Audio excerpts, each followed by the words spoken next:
మనం సంకల్పం చెప్పుకునేటప్పుడు వాడే ఈ వేదిక్ టైమ్ లైన్స్ గురించి ఈ రోజు తెలుసుకుందాం. ఇంతకు ముందు వీడియోలో చెప్పుకున్నట్టు బ్రహ్మ ఆయుష్ అయిన 100 సంవత్సరాలని 2 భాగాలుగా విభజిస్తే మొదటి భాగాన్ని ప్రథమ పరార్థం అని, రెండవ భాగాన్ని ద్వితీయ పరార్థం అని అంటారు. మన యుగం ద్వితీయ పరార్థంలో నడుస్తూ ఉంది. అలాగే బ్రహ్మ ఒక్క రోజులో 2 కల్పాలు ఉంటాయి. కల్పం అంటే పూట అనుకోవచ్చు, పగలు పూట, రాత్రి పూట. అలా మనం జీవిస్తున్న ఈ కల్పం విష్ణువు వరాహ అవతారం ఎత్తి భూమాతను కాపాడిన దానితో మొదలైంది కాబట్టి శ్వేత వరాహ కల్పం అంటారు. అలా బ్రహ్మ ఒక్క పూటకి అంటే ఒక కల్పానికి 14 మన్వంతరాలు ఉంటాయి.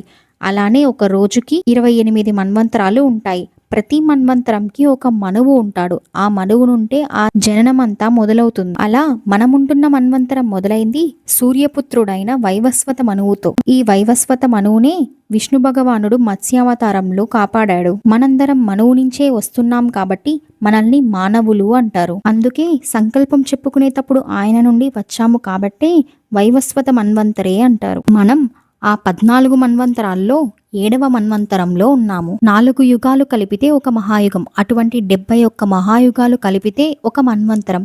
మనం ప్రస్తుతం 7వ మన్వంతరం 28వ మహాయుగంలో కలియుగంలో ఉన్నాము. అందుకే ఆద్య బ్రాహ్మణ ద్వితీయ పరార్థే శ్వేతవరాహ కల్పే వైవస్వత మన్వంతరే కలియుగే ప్రథమ పాదే అంటారు. కలియుగాన్ని కూడా 4 భాగాలుగా విభజించారు.